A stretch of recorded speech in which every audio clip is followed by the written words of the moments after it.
saying there will be a marching band program this fall. Yes, there will, even though it will be much different than previous years. Like, for one, he says the band will not be participating in any live performances that we can see or competitions this year. Read details in today's Woonsocket Call. ON Worldwide.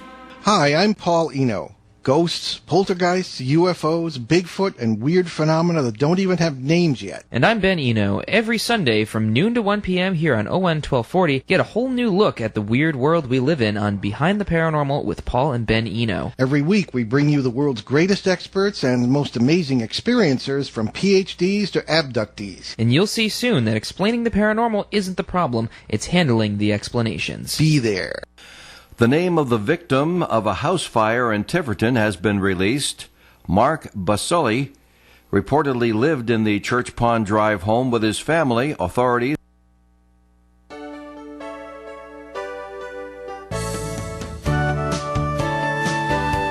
Good morning and welcome to Coffee Ann, the longest-running panel discussion show in American radio. To make a comment or ask a question of the panel, call 401-766-1240 or email coffee@woonsocketradio.com. And now, let's join the Coffee Ann panel. Good morning to you. Thursday morning, August 27th, Coffee Ann on ON, AM, and FM. And streaming on our website, woonsocketradio.com. And I'm Joe Callahan. We'll say good morning to Dave Richards. Hello, Dave. Good morning, Joe. Good morning, everybody. Lovely day. It certainly is. Joining us on the phone at the moment, Bob Lauder. Good morning, Bob. Good morning. Good to be with you. Good to be here. Have you with us. Can you hear Bob? I can hear Bob very well. Fantastic. And later on, he talks softer. I won't be able to hear him so good. Bob gets really intense when he does his commercial, and his voice gets low. He puts on his lawyer Huh? voice. Yeah. I'm still to get through one of these commercials without stumbling over my own word. Yes, but you're very... Well, I'll very write it for you, concentrated. Bob, and then you can stumble over my words. Whoa, great. Hey, what's a pal for? Thank you. Later on this morning, and right around 8:15, we're going to be joined by Woonsocket City Councilor Alex Kithis, and he'll be joining us via Zoom. Via Skype. Yes. And got to get my technical terms ready. And we'll be talking about his campaign and how that's going, and what he got accomplished during his first year, and what he wants to accomplish more on the Woonsocket City Council. So questions and comments for Alex can be called in, 766-1240. You can email him in to coffee@woonsocketradio.com. All right, Bob. Yes. I don't have a law question for you. Sorry, Oh, I didn't. great. I come squeaked up by with this one. time. But this is probably going to surprise you. All right, you know I'm a big sports fan, right? Yeah. Okay. But these, I got to try to say this right, Dave, without offending too many people. That would be a good thing. All right. Don't offend people you don't have to. Okay. But these basketball players Oh, dear. Yeah. and these baseball players, Careful where you go with this one. I'm trying to phrase it just right. If they think that the general public, most of the general public, cares whether these $1 million prima donna athletes are going to play their game or not play their game is going to affect social justice, they are mistaken. That is my opinion. Well, I look at it in a different way. Okay, how do I you would look at think it, Bob? I would look at it that if the players do not play, the league is not going to be making money. And if the league starts losing money, I would imagine that the owners of the league are going to be very upset by that fact, and that the players may be thinking that the league owners will start bringing pressure on politicians to address the issues that are troubling the players, so that they can get the players to come back to actually playing the game. I think it would be more a financial aspect rather than trying to necessarily convince the spectators, the fans, of the right of their position. What a Okay. intellectual and completely academic point of view. Oh, It is. Yeah. And you're probably I think there's just a bunch of whiny guys. Well, you can look at it that way too. Wow. The owners of the teams, they're all right now they're all firmly behind their players, and they all say they're all doing a wonderful thing. So Okay. you may be But- right where now the owners now go to politicians or who I don't know who else they're going to go to try to enact change. Now, Bob, here's the question: what do we change to? I think that part of what the government should be addressing is the issues that are being brought to a head by the Black Lives Matter group. There does seem to be a disproportionate number of African Americans who are killed by local police departments. Now, some of them may be justified in what happened. Some of them may not be justified. But I think that the government is going to have, not the federal government so much as the local government, they're going to have to look at the policies they have with the police department and start reacting, having more of a training to address the issue, and probably have more of an attempt to hold accountable police officers who may be involved in these kinds of killings. And I think that would be something that could be addressed locally. I don't think that every police department in the country has necessarily officers who are irresponsible, but it seems that some of the police departments do have officers who have not acted in a completely responsible manner when they're confronted with a situation. And because it happens so frequently and is perceived by the African American community to be a danger to them, I think the governments have to start looking at this and saying, okay, what's going on, and how can we try and resolve it? Okay, but keep this in mind, Bob. All right, and Dave may back me up on this. Remember this: whatever you are shown on your TV is what the media wants you to see. They don't show you everything. Okay.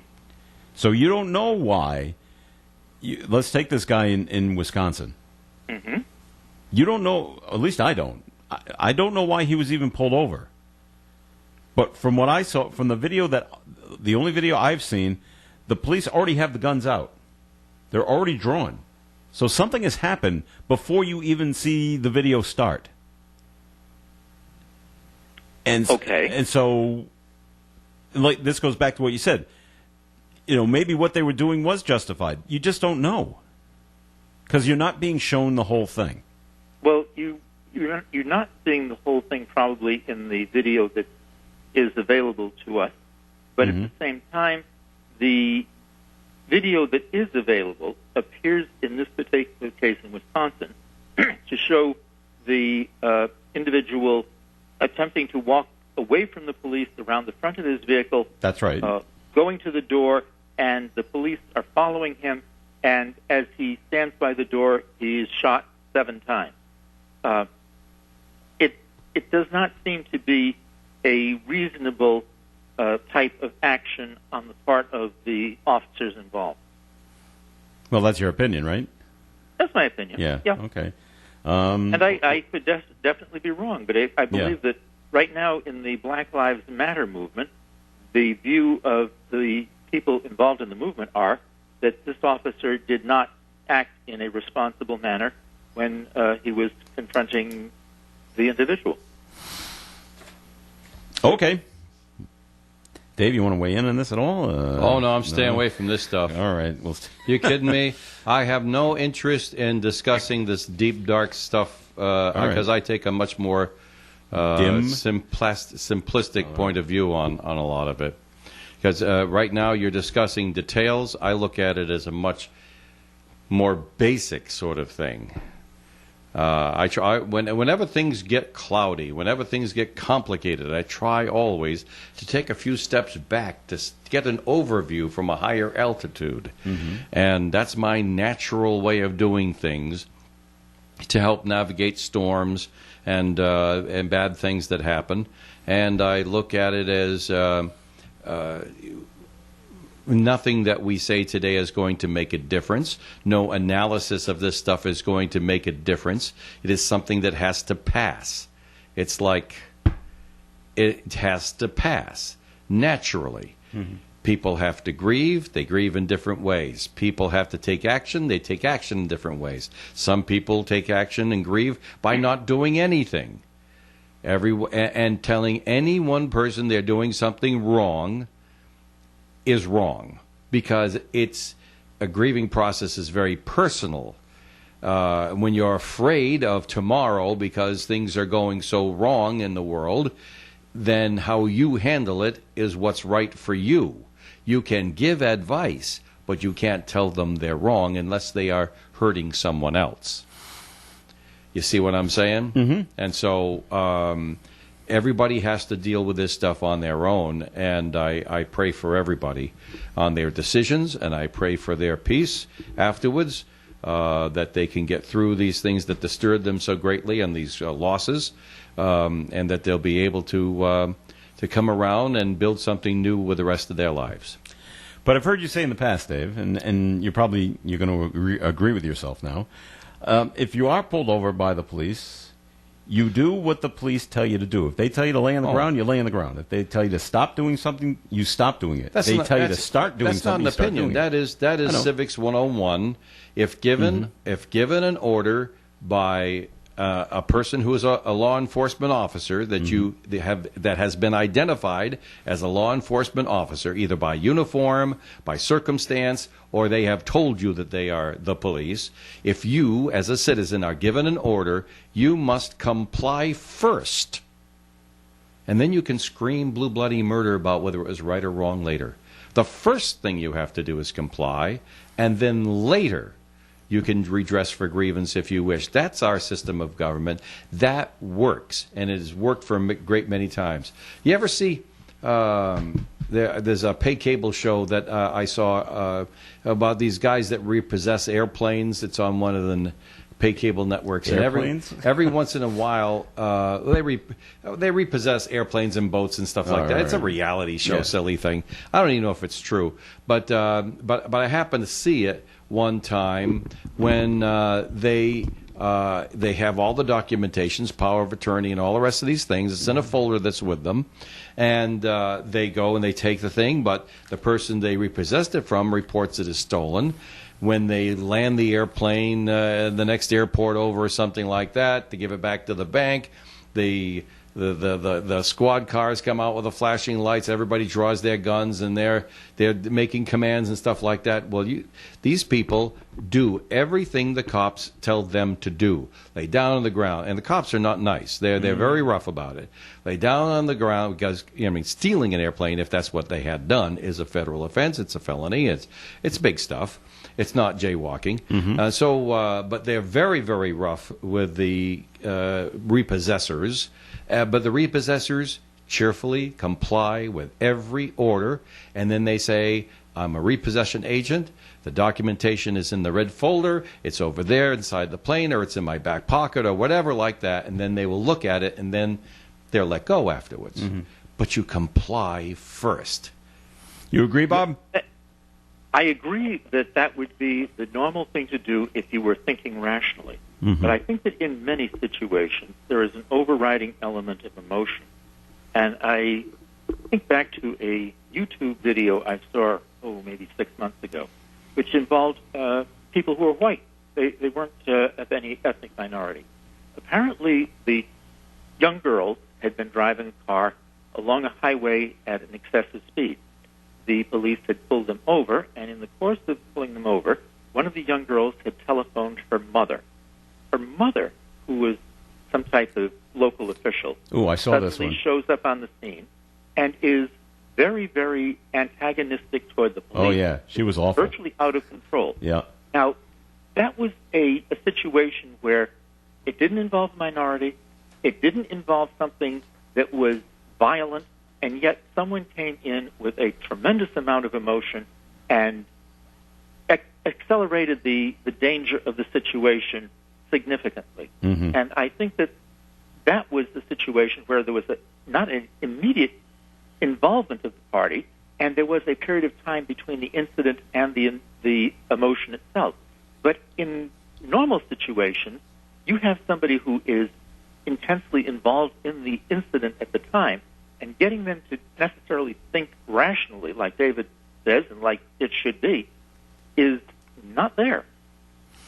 All right, we're going to take a break on the Coffee Ann program, and when we come back, we'll be joined by Alex Kithis on Coffee Ann. The month-long sale at Timeless Antiques and Collectibles is going on right now. For the month of August, you can take 15% off anything in the store except gold and silver. The cases are full at Timeless Antiques and Collectibles. Come see vintage lamps, clocks, pottery, and more. There are many treasures to be discovered. Timeless Antiques and Collectibles is open Tuesday through Saturday at 10 in the morning. Please remember to wear your face coverings as you enter the store and keep your social distancing as well. The month-long sale is going on right now. 15% off everything in the store except gold and silver at Timeless Antiques and Collectibles, 91 Main Street, Woonsocket. Frank and Tammy Irwin invite you to stop in today. Their website is kocheye.com, where you'll see a comprehensive view of all their services and specialties, including cataract surgery, macular degeneration, glaucoma therapy, dry eye disease, and eye problems related to diabetes and LASIK surgery.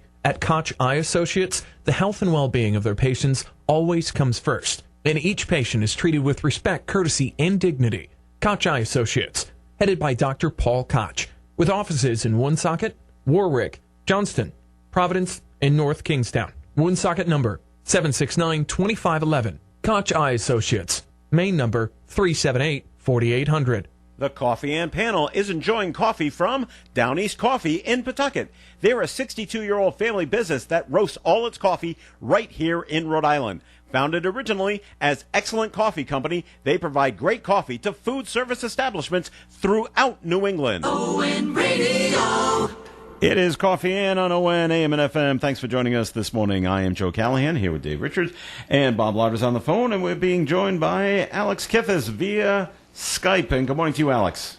Good morning. Thanks so much for having me. Nice to have you here. What's the right button to get Alex's picture, Dave? Yeah, I'll fix that up for you. All right. We want people to be able to see Alex. We got it, but it's not full screen. So there we go. Oh, it's much better. You're looking good, Alex. Thank you. Bob, say hi to Alex. Hi, Alex. Good to be with you How are this morning. Neighbor. All right. So, Alex, you're running for re-election. I am, yes. So did you, first question, I don't know if enjoy is the right word, but did you enjoy your first year on the... Did you enjoy the hazing, the flogging, and all the rest of that stuff? I mean... what are your overall... You were the new one, so you were the one who had a lot to learn. What's your overall impressions of your first year? Yeah. So I actually did, and I think the putting aside some of the pettiness from certain council members, I mean the ability to sort of be there for people in the community as they need things, like constituent service stuff, and just kind of like to be present when people are, like some of the protests that have happened recently, and just really getting to know a lot of people in the community on a much deeper level as a representative, I think has been really fulfilling for me, and to work on some stuff with folks in the community as a council member myself. That's been even though it's just been a year, it's really been special, and yeah, so we got Woonsocket Pride established, which I think was really a really big moment in our city's history. And a couple of other, interesting things have happened on the council and some advocacy. And I think that it's been really eye-opening. And I think it's really shown areas where our city, where I'm excited to continue fighting for positive change in the city. Okay. Now you mentioned about Pride. Is there anything else as you as counselor that you got done, that you accomplished, that you're proud of?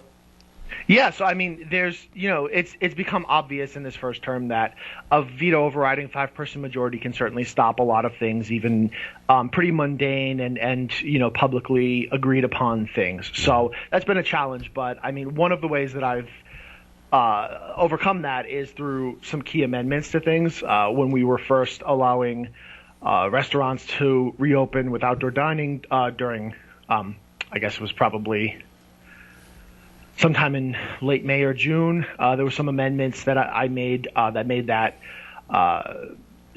measure a lot more palatable for restaurants.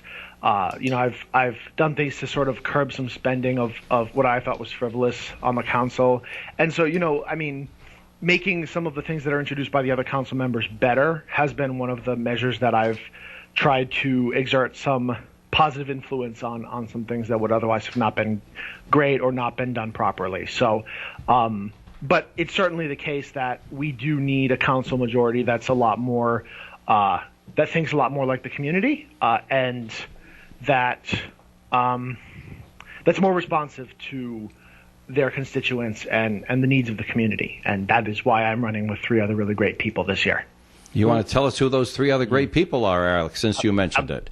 Absolutely. So it's Charmaine Webster, Marlene Guy, and Vaughn Miller. Charmaine is a 22-year resident of the city, has 3 kids. 2 of them have graduated. 1 is still in the public schools. She works with the Boys and Girls Club and the Watch Coalition.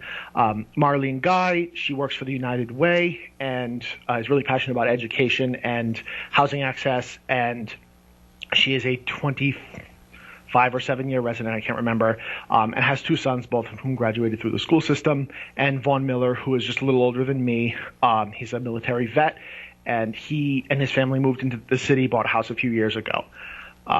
And so, we have all very different life experiences, but all have, I guess, similar philosophies about where the city needs to change and how we can really make a city government that works better for the people.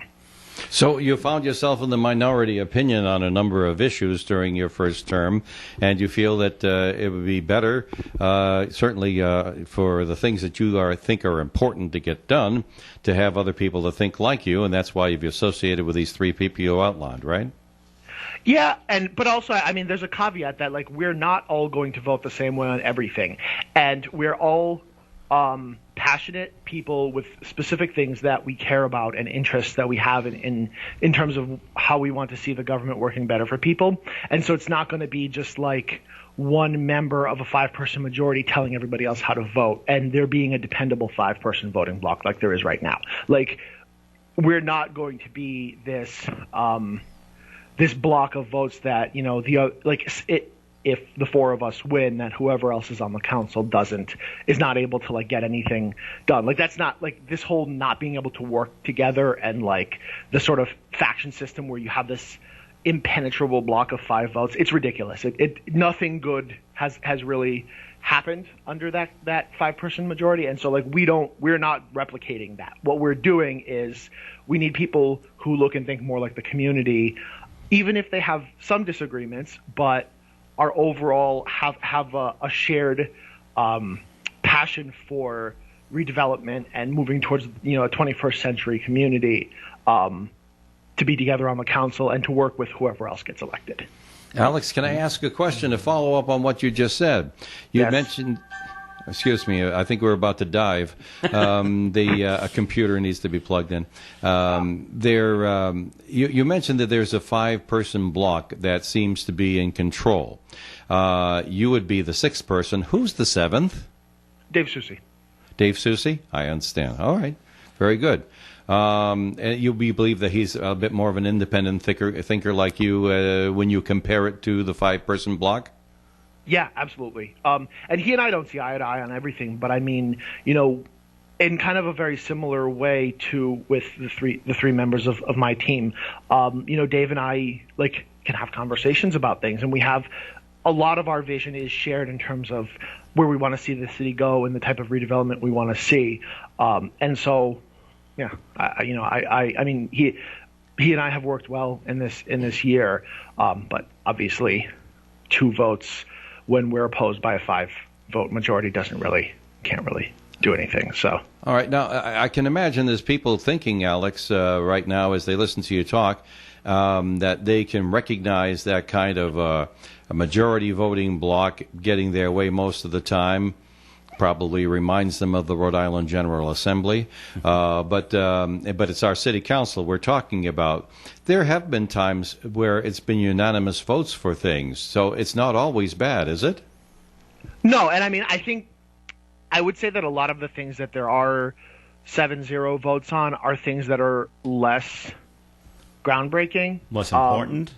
Yeah, not so much less important, but okay. I mean, it's things that are, a lot of things that are more routine, like, for example, like tax alleviations, like, where we charge somebody incorrectly for taxes. Like that's not, yes, that's going to be 7-0 because it's sort of a more obvious measure that's not,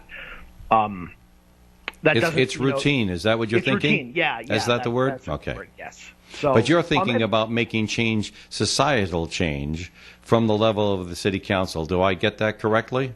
Yeah, I think we need to think a lot more boldly, and I think there's a lot of areas where the city council can really affect positive change in the lives of working class people in the city, and that's not really being done right now. And there would not be the political will to do a lot of stuff that needs to happen. And Bob, we don't want to leave you out of this, Bob. If you got a I was question, going to ask Alex, what would be some of the issues that you think the city council should be addressing for the positive change you've spoken of? So I think that one of the big ones is 21st century economic redevelopment, especially in the time of the COVID-19 pandemic, where a lot of people are struggling, a lot of small businesses are struggling. So we need to alleviate some zoning regulations to allow for denser building and building upwards, because a wider customer base is obviously a good way for a local economy to regrow, and we need to encourage the arts, entertainment, those types of industries, because those are really what we've seen regrowth in places like Pawtucket and Worcester and Fall River. And then specifically looking at COVID, I think that we need to understand that like societal inequities, and this is something that Marlene and Charmaine know way more about than I do, but are really passionate about. We all are passionate about it, and so like understanding that some of the things that I had tried to work on at the beginning of the pandemic and was basically laughed at by the rest of the council, making sure that we're not putting people in jail for things that are kind of ridiculous, because jails did end up being a hotbed for pandemic spread, and so like there are ways that we can affect positive change or avoid making bad situations worse for especially people, homeless folks right now during this pandemic, which doesn't look like it's going to go anywhere for a while. In addition to that, I think that we need to recognize our part in this broader societal conversation about community-oriented public safety, and really look at how we can,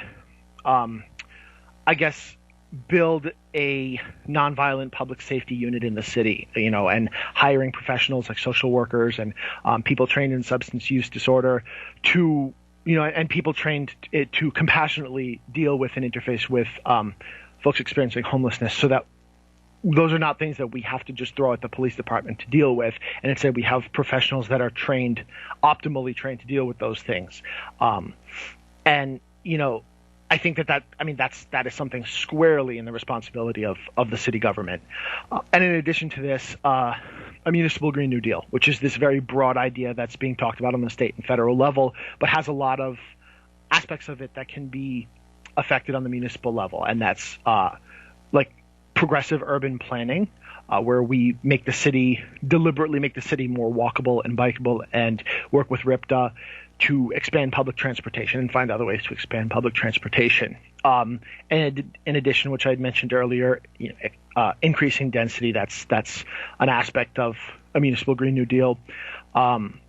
Creating municipally owned renewable energy, but in areas where the land is already disturbed, not on green space like the council majority seems to want to do.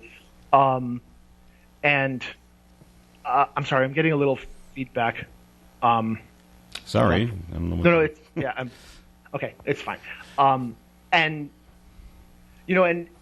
more broadly, kind of looking at governmental access and transparency and accountability, and talking about things like potentially warding the city council, implementing term limits for all city offices, and some more good government things like that. I think it's really time for us to take a hard look at those things, because we do have an issue in the city with families who run and people who hold office for a long time, and that tends to make it harder to make positive change, both as an individual elected official who's not part of one of the dynasties, and more broadly as a member of the community who's trying to sort of get through this impenetrable wall of the political class.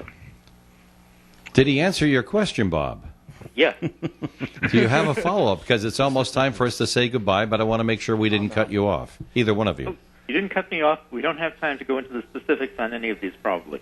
Yes. That Okay. was an impressive listing. Yeah. It certainly is. But in deference to the clock, Alex, because everybody gets the same amount of time, it's time for us to ask you if you have any final comment. Vote for me or whatever it is you want to say before we have to leave you. Thank you so much for having me, first of all. And I think that we really have a lot of space to do a lot of good from the city level. And we haven't seen that happen under this council majority. And it's very unfortunate because they've had a 5-person veto overriding majority and had the ability to do a lot of good, to do whatever type of good they wanted to do. And really, we haven't seen that. And so what I'm asking for is people to vote for a new day in Woonsocket, to vote for a city government that looks and thinks more like our amazing, diverse working-class community, and to vote for a vision of Woonsocket that is in line with 21st century ideals and in line with the philosophy shared by the vast majority of people in this city. And that's why I'm asking everyone to support myself, Alex Kippis, Charmaine Webster, Marlene Guy, and Vaughn Miller on November 3rd. All right. Well said, Alex. Thanks for the time. We appreciate your visit today. And don't you look spiffy on that Skype call, that's for sure. Very, very nicely done. All right. Well, good luck in the campaign, Alex, and thanks for spending time with us. Thank you very much for having me. All right. Have a great day. Take care. All right, it's time for a break on the Coffee and program, and this weather forecast is being brought to you by CVS. We're looking at a mostly cloudy day today. We're looking at showers and thunderstorms later this afternoon after 4 o'clock. High temperature today will be near 70. Tonight, cloudy skies. Chance of showers and thunderstorms are possible. Maybe some patchy fog as well. Low temperature around 58. Friday, mostly sunny and a high near 83. Friday night, mostly cloudy skies, low 66. Saturday, showers are likely throughout the day and a high temperature near 80. Sunday, sunny and a high near 77. Currently outside the Navigant Credit Union broadcast studio at the corner of Park Ave and Kennedy Street, we have cloudy skies and 61 degrees. CVS pharmacists have a tool designed to look for ways that may help lower your prescription costs. Visit CVS today. Savings will vary. See store for details. I'm here with Kara Benjamin of the Benjamin Insurance Agency. Kara, what's most important to you as a business owner? The most important thing to me as a business owner is to be there for my customers in the moment of truth. It's not just writing the policy and you're done. It's about being there for my customers when there's an accident, a fire, or even a death. Helping them get through tough moments in life. That's my job as an agent. You're in good hands with Allstate and Kara and Celeste Benjamin of the Benjamin Insurance Agency, 125 Eddie Dowling Highway, across from Dowling Village in North Smithfield, 765-5000. Our business is truly a referral business, and we have built it based on our premier service level and commitment to what we do. If you are looking for personalized service with people who care, that would be us. The best New England-style barbecue can be found at Good Stuff Smokehouse in Blackstone. In fact, they've voted #1 Boston's best barbecue. On the menu is slow-smoked and delicious brisket and sirloin burgers. Plus, pulled pork and Boston ribs may tempt you. Or how about slow-smoked turkey? And barbecue chicken is available too. Good Stuff Smokehouse can cater your next event. Ask for details. Good Stuff Smokehouse now has indoor dining and takeout is always available. Good Stuff Smokehouse, 97 Main Street, Blackstone. At Good Stuff Smokehouse, we smoke the good stuff. Hello, this is Manny Brando. And this is Virginia. And Manny, now you have to start getting up a half hour earlier because our show is going to begin at 8:30 until 9:30. I can't get up that early. 8:30 to 9:30. Oh, That no. is correct. That is our new time slot. I'm confused. What else is new? Oh, boy. It is Coffee and here on ON AM and FM. This is Joe Callahan here with Dave Richards and Bob Lauder's on the phone. Still with us, Bob? Yes, I am. Excellent. It's time for our first message from your law office, please. Thank you. I'd like to reprise a commercial that I've discussed a number of times over the last 14 years, and the tragic incident of the young lady who was struck and killed by the motor vehicle brings it more to mind. What I'd like to talk to you about this morning is restraining orders. Restraining order is an order issued by the court which can protect you from becoming a victim of violence by ordering an individual to stay away from you. If you have a legitimate fear you will suffer violence from an individual, if you've been threatened with harm, especially from someone you're living with, it may be in your best interest to secure a restraining order, to put that person out of your house and keep that individual away from you and your children.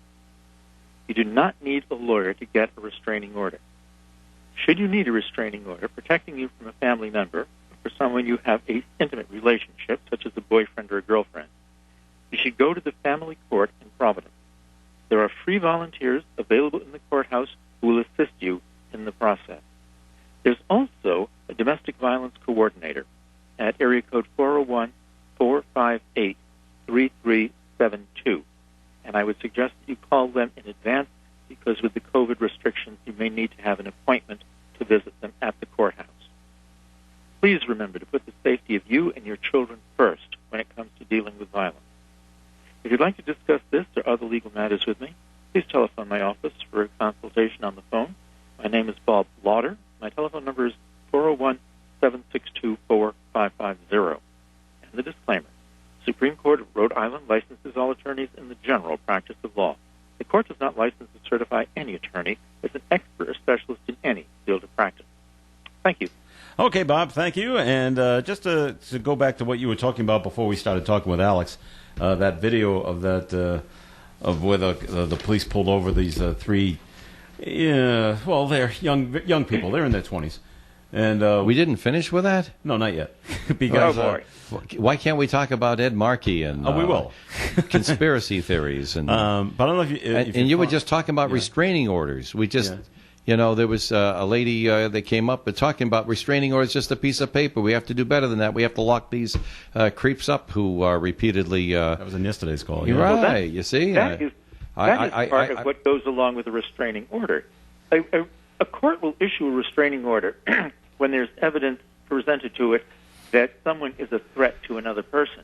Now, if the person to whom the restraining order has been issued continues to have the threat from that individual thereafter, they can go back to the court, ask the court to have the individual held in contempt, and placed in jail for violation of the restraining order.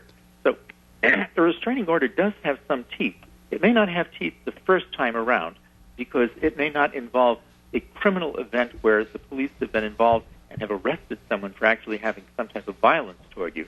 But it establishes a wall so that if that person comes back and tries to do something against you again that violates the order, that person who's violating the order can be put into jail for contempt of court. So if they catch them before they hurt the person. That is probably true with anything, but at the same time, if you have a complaint that someone has been violent toward you, and it is your word against theirs, and you go to the police department and tell them what is going on, unless you have probably some type of actual evidence other than your spoken word, it's probably not likely that the police department is going to be able to feel that it can arrest the individual who you're accusing. If you went to the police department and you showed bite marks, well, we had one recently where a young child was allegedly being abused by the father.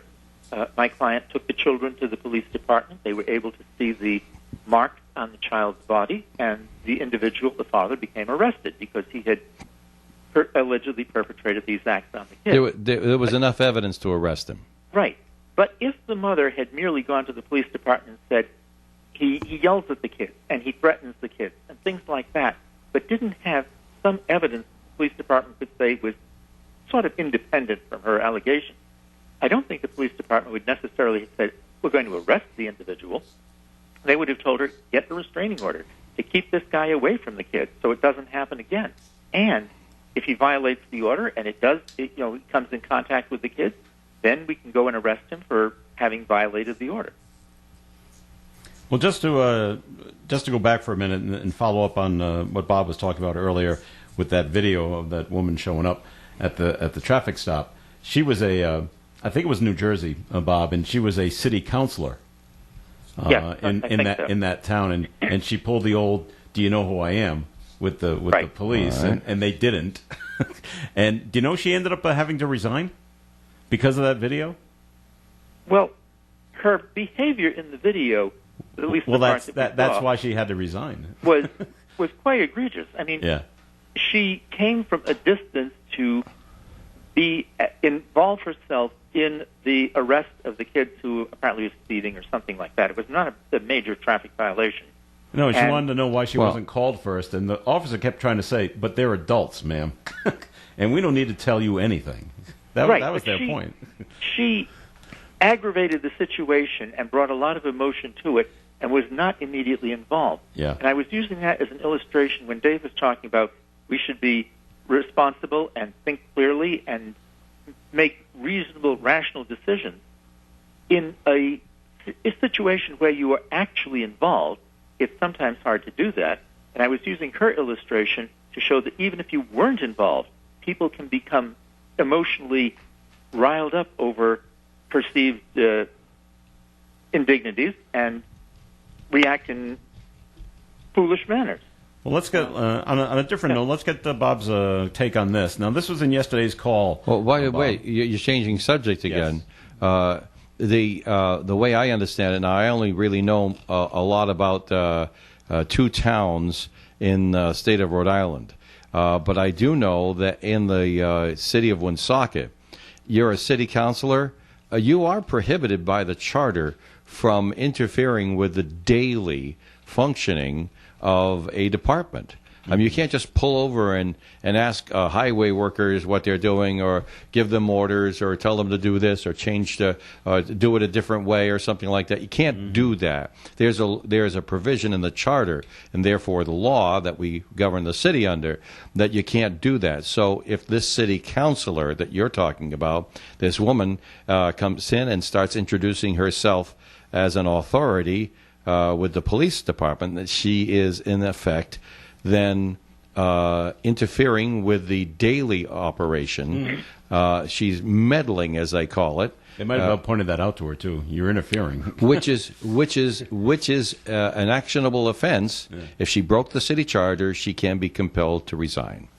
All right, Bob. On another subject, in yesterday's call, the Rhode Island Coalition Against Domestic Violence wants to create a quote high-risk domestic violence court to help stop the escalation of family violence that can end tragically, like we had here in Woonsocket a couple of days ago.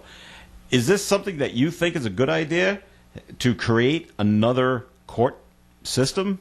I think the way that the court system operates right now is pretty effective. In the family court, and the family court would be involved in any kind of restraining order decision that involves people who are related, have an intimate relationship with each other, not necessarily you and your neighbor next door. Mm-hmm. But they have one magistrate down there who her entire calendar is only for restraining orders. Mm-hmm. She does other things, but she handles every single one of the restraining orders that comes through on those days when she's there. If she is not there, another judge will take over. And she's there virtually all the time. So you have one judge right now who is very, very familiar with restraining orders and the emotions that go along with them and the facts and the evidence. And I don't think you necessarily need to have a separate court, because I think that the court, right now has designated judges who will handle these cases on a full-time basis. I don't know what a different court would do that is not being done right now by the existing system. Well, in this case, it looks like they don't want to have restraining orders. They just want a quote, just a domestic violence court. So if it's domestic violence, you go to this court over here, and everything else goes to, I don't know, superior court or family court or whatever.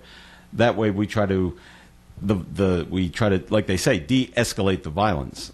So once you get arrested one time, your first time, for domestic violence, you're quickly put to the top of the court at this special court over here, where there's no jury, there's just a judge, and so your trial comes up pretty quick. Well, I don't know if that's going to work better or not. I believe that if you were arrested by the police department for having violated a restraining order, you're going to be in court relatively quickly anyway. You'll be arrested. You would go before a bail commissioner hearing if it's at a time that the courts are not in session. Otherwise, you'd be brought before the court to enter a plea of either guilty or not guilty. The judge would probably at that time determine whether or not it was safe for you to be released on bail or bond, or the judge could say, under the circumstances, and you're being a potential flight risk, you're being a potential continued aggressor, I'm going to put you in jail until such time as your case comes up for trial. That's their argument. I think you have a lot of those elements already built into the system. But that's their argument, Bob. This guy is here in Woonsocket that allegedly ran over the woman. That he's got a long rap sheet of domestic violence, and he's got charges pending against him for trials that are going to come up at a later time. I think that's what they're pointing to, is that he was arrested, arraigned, and then let out, and he'll come to trial much later. If they had this other court, his court dates wouldn't be pushed out so far, and possibly he would have been put in jail earlier, and therefore avoiding this tragedy that happened in Woonsocket. I hesitate to agree with that. I think I think the system that we have presently operates in a fairly efficient manner, and if they're suggesting that a special court judge would view a case more severely than a judge who is assigned under the regular rotation system, I think that's probably not going to happen. I think most judges will try and be objective and fair on any issue brought before them, and so that I don't think a special court judge is going to be more sensitive to the problems than a judge assigned in the regular rotation of what they do down there. Okay. By the way, from a human point of view, Bob, do we want to say the name of the judge that you identified as doing a majority of all of the restraining order cases brought before the court down there? Yes. The one in Providence County, in Providence, is Magistrate Jean Shepard. She does a very good job. She is. I'm just looking at it from a human standpoint, Bob. How does somebody like Judge Jean Shepard come to work every day and get this dose of negativity thrown at them all day long, repeatedly, day after day, week after week, month after month, year after year, and keep an objectivity? How do you do that? They've got to have a remarkable constitution. I think that a lot of the judges probably have that same remarkable constitution, because you are facing human emotion on almost all the cases in the family court. Divorce cases, child support cases, child custody cases. There's not many cases down there, unless they're agreed, all the terms are agreed to in advance, that don't involve a lot of emotion and sometimes a lot of very negative evidence. There's allegations in child custody cases from each side as to the qualifications of the opposite parents and how they've not measured up to being good parents and things like that. It must be terribly depressing, yes. Mm-hmm. All right, we got to take a break on the Coffee and program once again. So, Bob, it's time for a second message from your law office. Aha. Let's see if I can even find a second message from my law office. Oh, just make it up, Bob. Make it up. Oh, right. Okay. Did they tell you that in law school? Don't make things up? No. They suggested, I suppose, that sort of like the press secretary for the White House. If you don't have the facts, just... Oh, dear. That's Bob Lauder.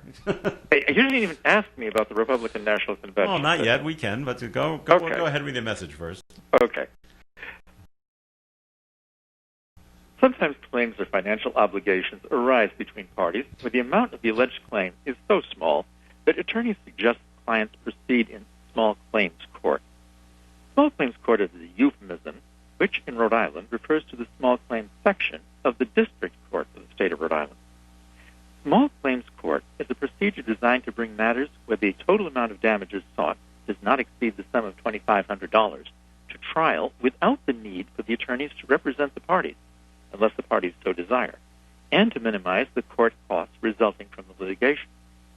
The filing fee for a small claim in Rhode Island is presently $75.75, and that includes service of process on the defendant through the U.S. Postal Service. This cost is significantly less than the $100.75, which is charged for regular civil litigation and which does not include the charges imposed for service and process by a constable or a sheriff. While small claims processes in Rhode Island provide some benefits to plaintiff litigants, there's also one significant drawback, and that is that should the plaintiff lose the case in court, the plaintiff does not have the right to seek an appeal of that decision to a higher court, while the defendant retains the right to seek an appeal and have the case tried again de novo in the Superior Court. If you think my office may be of assistance to you in this or other legal matters, please call me for a telephone appointment. My number is area code 401-762-4550. And the disclaimer, the Supreme Court of Rhode Island licenses all attorneys in the general practice of law. The court does not license to certify any attorney as an expert or specialist in any field of practice. Thank you. Very good, Bob, and the Coffee and program will continue. Please stay tuned. Who's ready for a good old-fashioned on-site country auction? Trudell's Auction Gallery is back. Come on down and join us this coming Monday as the auction begins at 10 a.m. Previews this weekend. Trudell's Auction Gallery has not stopped packing the gallery for over 2 months, and it all has to go. The auction is open to the public, so everybody can come. Bring your folding chairs and your coolers because this auction will be loaded. Trudell's Auction Gallery will be running this auction completely outside in the parking lot starting at 10 a.m. They do ask that you please have your masks and practice proper social distancing protocols. Trudell's Auction Gallery in the Bellingham Marketplace on South Main Street in Bellingham. Hey, this is Jeff Ryan. And I'm Dave Koz. Join me this weekend as I welcome saxophonist Jeff Ryan. He's a new horn on the scene, and I'm looking forward to sharing his new music with you and getting to know him a bit better. Head over to my website, davekoz.com, for all the details, and be here this weekend for Jeff Ryan and yours truly on the Dave Koz Radio Show. Hi, fans of smooth jazz. The Dave Koz Radio Show can only be heard on ON Radio, 1240 AM, 99.5 FM every Sunday, twice on Sundays, 6 a.m. to 8 a.m., and again 7 p.m. to 9 p.m., unless we're preempted by Boston Celtics or the Boston Bruins. The Dave Koz Radio Show is brought to you by the Carew Investment Group. It's the Dave Koz Radio Show right here on ON, AM, and FM. You can depend on us for public service. ON Radio. Coffee In on ON, AM, and FM. Thanks for joining us this morning. This is Joe Callahan here with Dave Richards and Bob Lauder. Okay, Bob. Hi there. Have you been enjoying the Republican National Convention? I've been watching part of it. Maybe said not with the same degree of enthusiasm that you've been watching it, but I've been watching it. Oh, well, I think Trace Adkins did a fine job singing the national anthem last night. You had to stay up really late to see that. It was well after 11. Don't they usually do that first? I don't know him as a performer, but oh, he's a country performer. I did not think he was such a. He seemed, excuse me, to me a little bit flat. But it's nice to hear the national anthem anyway, and it's a hard song to sing. So no, they don't do the national. They don't do the national anthem at the beginning. They do the Pledge of Allegiance at the beginning of the program. And they don't always play the national anthem, but they were at Fort McHenry yesterday, and Mike Pence gave his acceptance speech, and then he sang the national anthem. Cool. That's cool. Trace has got a very deep voice. If you don't know who Trace Adkins is, his voice is he's down at the floor. Sure. It's so low. All right. So tell me what you thought of the Republican National. I only watched I really only watched most of the first night. Because I'm a little more interested in the Bruins games, but I thought it was going great for them. I like the way they do it. I like the way they move in the speakers very quickly. Everyone's always got is just about 5 minutes, so there's no really long drawn out stuff. It keeps it moving right along, and from what they say, I like what they hear. I like what I'm hearing, I should say. So. I have more enthusiasm than you do, Bob, towards it. Yeah, probably. I did think there were some things that came across very well, and I think there are a couple of things that I would have concern about. Okay. The good stuff is, excuse me, I thought that Melania's speech was very well written. Mm-hmm. She delivered it nicely. It did not get into some of the areas that could be controversial. She refrained from referring to COVID by some of the euphemisms the president has used, and I thought her speech was remarkably good. I know that there's been criticism of it, but I don't find that criticism to necessarily be fulfilling. So the big question is, Bob, will you be tuning in tonight because tonight is Trump's acceptance speech. Of course. Yes, Oh, okay. I'd like to see what he said. Definitely. Okay. Well, I thought that Vice President Pence's speech last night was well crafted, and if you did not view the president from another point of view and were coming to hear his speech and didn't know anything about the president, I think that you would find the speech very compelling. a lot of people after his speech last night thought he did a very good job, and therefore they're saying, "Hey, look out for this guy in 2024. He just may run for president on the Republican ticket." So that may very well be. He could have been The set things that up for that. I thought were not so great happened earlier. The first night when they had the girlfriend of the younger Trump, Trump Jr., with her delivery and the shouting was. There was a lot of shouting in the first day. I think that was more. That would have been a lot more effective if she had a crowd that she was actually talking to, Well, right. and had crowd reaction. Yeah. Shouting the way it was there just seemed to me to be semi-hysteria. And Sometimes, the real thing that, yeah, go ahead. the real thing that I was surprised they did, and I thought came across with mixed messages, was when they had the two attorneys from St. Louis who had been guarding their house with the handgun and with the assault rifle talking. I found that to be very divisive. Almost in a undertone of racism going back to the 1960s and 50s, that I was surprised the convention would bring to a forefront that way. That I thought was an unfortunate choice of the speakers. Well, I didn't take it that way. What I took away from that is they're basically saying, what I thought is if you don't vote for Trump, if you vote for Biden coming in, you won't be able to protect your home like we did. Well, I think that's the point they were trying to get across. I think that is trying to exaggerate on a theme that is non-existent. I don't think that Vice President Biden has ever said anything about defunding the police, which they keep referring to. And there is no realistic way that they keep talking about protecting the Second Amendment. There is no realistic way in which the Second Amendment is going to be in jeopardy. In order to have an amendment to the Constitution which would somehow reduce the validity of the Second Amendment, you have to have it approved by both the House and the Senate and the President, and it has to be adopted by 36 to 37 states, which is not ever going to happen. I mean, I can't.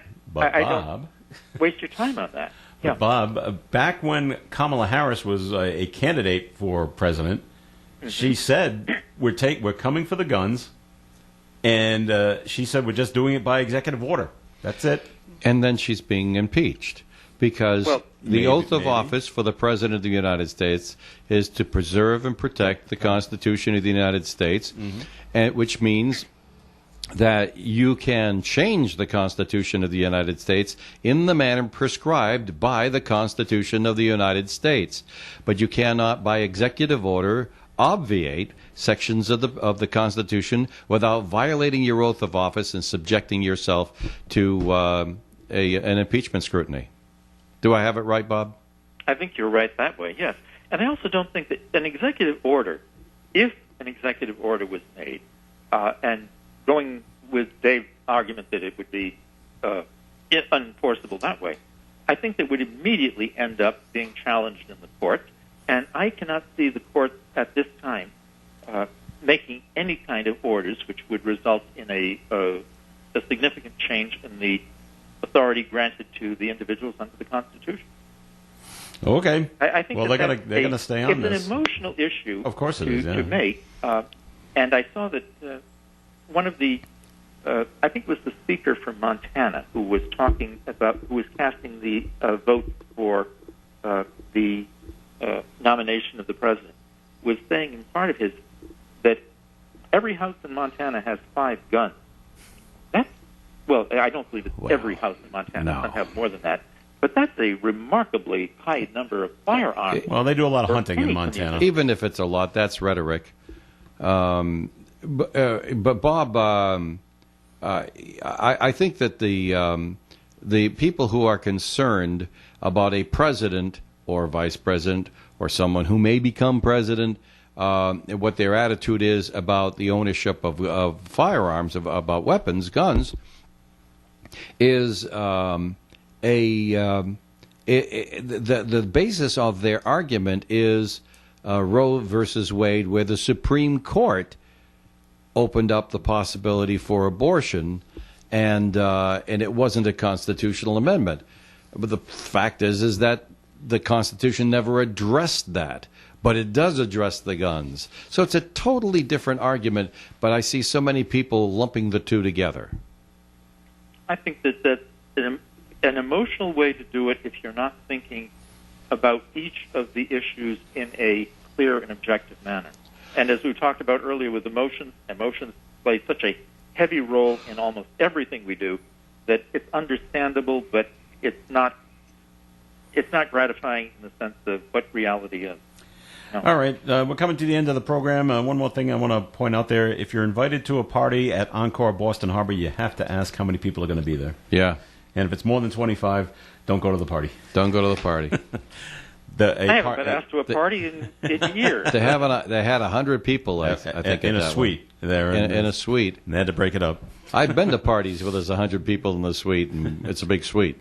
It is a big suite, and, right? and there's a lot of ice, and there's stuff chilling on the ice, and there's a lot of people talking to each other. And I've been to those, but not gonna do it again for a while, I guess. I do.